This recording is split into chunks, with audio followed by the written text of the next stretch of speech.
Homage got the vibes, got the vibes, got the vibes, got the vibes.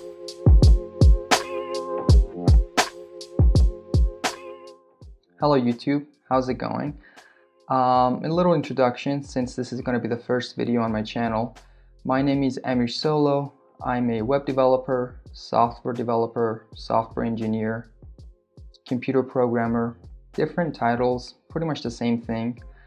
A few weeks ago I decided to rebuild my personal website, and I thought, you know what, it's a good opportunity to just record some footage, put it together, edit it, and put it on YouTube. I still don't know what kind of videos I want to make on YouTube, so I have to experiment different ideas and different formats until I find what I'm looking for. But either way, I hope you enjoy watching this video. I don't sketch out the entire design before I actually code it, especially when I'm working on my personal projects. So I just make it as I go. Designed the 404 page, so if you go to a page that doesn't exist, it looks like this.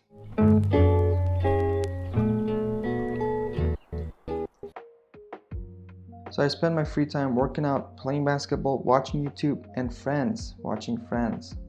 Don't judge me, but I watched Friends more than 10 times by now. It is such a magical show.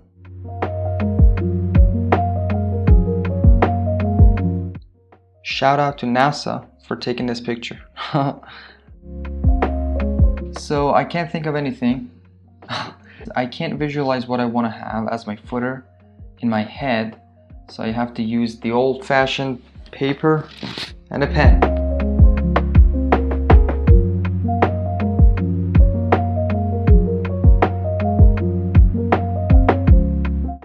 Doing a git commit is very satisfying for me. It means I'm finishing different parts of the app. Add project section. I want to say home page. I'm not going to push it now, but I will push it later tonight after I finish the footer. This wasn't even the hardest section yet. The hardest section is working with the blog.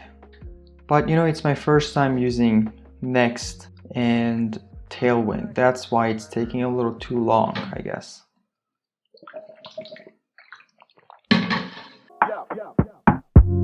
I'm really more creative when I'm off camera, and I guess the reason for it is because it's my first time vlogging the process, and the first time I'm making this kind of video, I'm recording myself, so naturally I get nervous in front of a camera. I'm gonna get better, I guess. As I make more of these videos, I practice more, and practice makes better. It doesn't make me perfect, but it makes me better.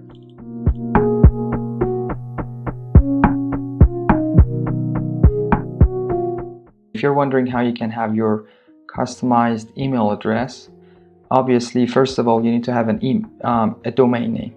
For me, it's amirsolo.com. Then you need to find an email hosting service, an email hosting provider. I'm using Zoho Mail. It's a great platform. It does have a free tier, so if you wanted to try it out. But there are so many options out there. We have G Suite, which is now called Google Workspace, Proton Mail, Mailgun. So many options, but none of those I mentioned are free. They don't have a free tier. This one does. So shout out to Zoho. Once you've signed up for one of these services, you need to connect your domain name to this platform, which in this case is Zoho. How can you do that? Using something called DNS. You probably know what is DNS. In simple words, I define it as a tool that would connect your domain name to different places. In this case, it's connecting my domain to a email hosting platform. It is also connecting my domain to the servers that are hosting my website. And you can do that using something called DNS record. I'm probably going to blur this out. If you look on the left, this column, A record, CNAME record, MX record, text records, these are called DNS records. And basically you can use these to, again, connect your website to different places, different servers, different hosting platforms. For mail, for email, I'm using this MX. Actually, I can show you this because it's public, it's not private. This stands for Mail Exchanger, and I am connecting my domain to Zoho. That's it. These TXT records are mostly for verifications. So for example, when I was signing up for Zoho, it needed to know if I'm actually the owner of the website, of the domain. So you would have like a Zoho verification code, and you would set it up on your domain as a TXT record. This A record is what is connecting my domain to Vercel servers. Vercel is the platform and the hosting service I'm using to host my website. Great platform. Vercel is just perfect if you have a Next.js application. They're actually the makers of Next.js.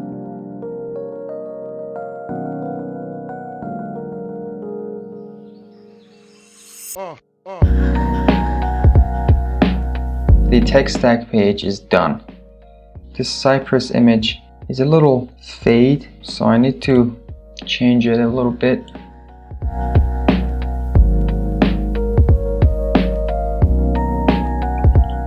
Now if I refresh, yep, it's good now. If I go to the dark mode, it is perfect. So I guess I want to like separate these sections. I have this headline that I can use with a name. So we have front end, then back end, and then we have large projects. One more thing I want to test is, as you can see, there's quite a few images in this page, right? So it's going to take some extra time to load the initial request. I'm using Next image component. There's like an image component in Next.js that will make your images more optimized. So for example, if I open this, it is asking for my image and the quality is 80, the width is 64. Here's the Next image component. I set the quality to 80, it's by default is 75, actually let it be 75. Now if I open one of these, it's 75. So these images are not that huge, they're like 10 kilobytes, 9, 5, 8, it's not that bad. But I guess I can make them even more compressed. Let me try it out. 75% compression, 80% compression. Good thing I did it.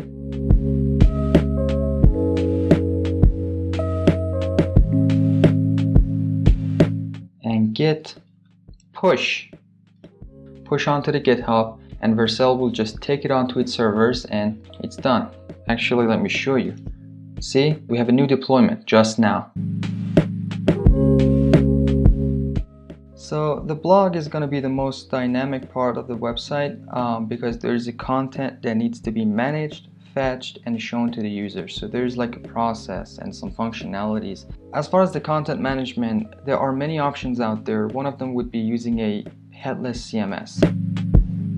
So what is a headless CMS? A headless CMS is this platform that you can use to manage your content. And by managing, I mean creating, editing, whatever you want to do with your data.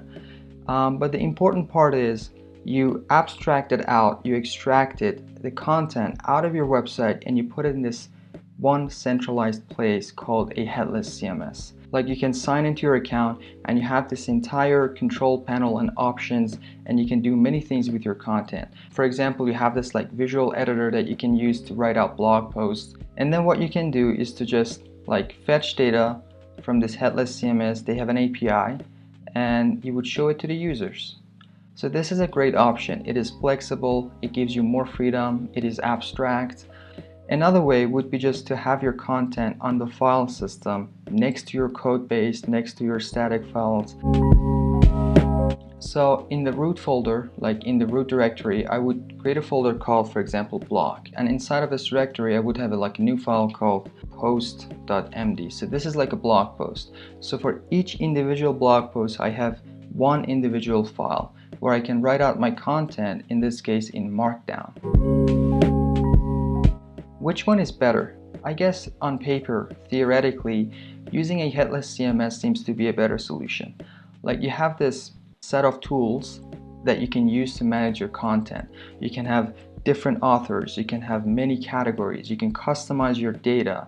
You have this like visual editor that you can use to write out blog posts. If you're doing this, writing in Markdown, you need to know the syntax, but in that case you have that visual editor. Plus it's abstract, so now you have this freedom to use that content in many different places, not just in one website, many websites, many mobile apps if you needed to. But personally, I don't need that kind of freedom in this case. I don't need that flexibility because there's just one person working on the content, me. There is one kind of data, blog post. One place I want to show them, my website. So that extra flexibility is no useful to me. Plus, this is a very small project, so I want to have everything that is related to my website right here in this folder, right here in this repository. Like the code, the static files, the data, the blog post, everything is here. So if I want to modify something, if I want to, whatever management I need to do, I know where to go. And just write out a blog post, commit it to my remote repository, it's going to get deployed to my website, and that's it. And you see this in software development and coding world all the time. Like there are many options. Some of them are obviously better than the other ones when you're like theoretically thinking about it. You're writing it down on pros and cons on the paper, but in reality they are not. In my case, I'm way more comfortable using Markdown. I can move faster when the file is right here next to my code instead of like having it outside of my website. Now all I need to do is to just implement the functionality.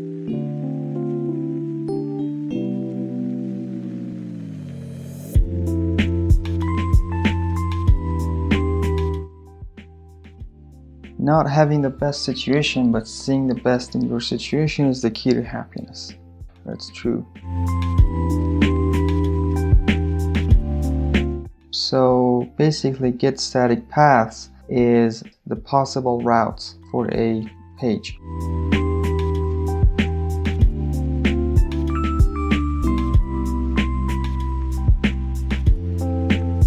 This is Markdown, this is JSX, both in the same file. This is like the best of both worlds. You have the nice syntax of Markdown, which makes you move fast, but then you have the flexibility of JSX, which makes you able to have customized components in your documents. So this is the blog post. I'm fetching it from the file system and I'm showing it to the user.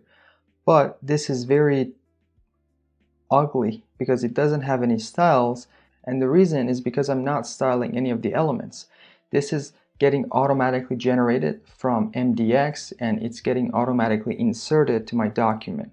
It is HTML, but I didn't produce it, so I didn't style it. But thanks to Tailwind, you can fix this problem. Tailwind has something called Tailwind Typography, and it's like a third-party plugin you need to install on top of Tailwind. But then when you install it, all you need to do is to just give it a class, the wrapper that is containing all of this content. All you need to do is to give it a class of pros, and look at this. It's done.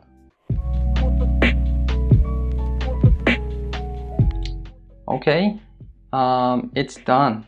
It's finished. This is my website. And by the way, everything is open source. So if you wanted to check out the code, it's here on my GitHub. And I'm gonna put the link in the description.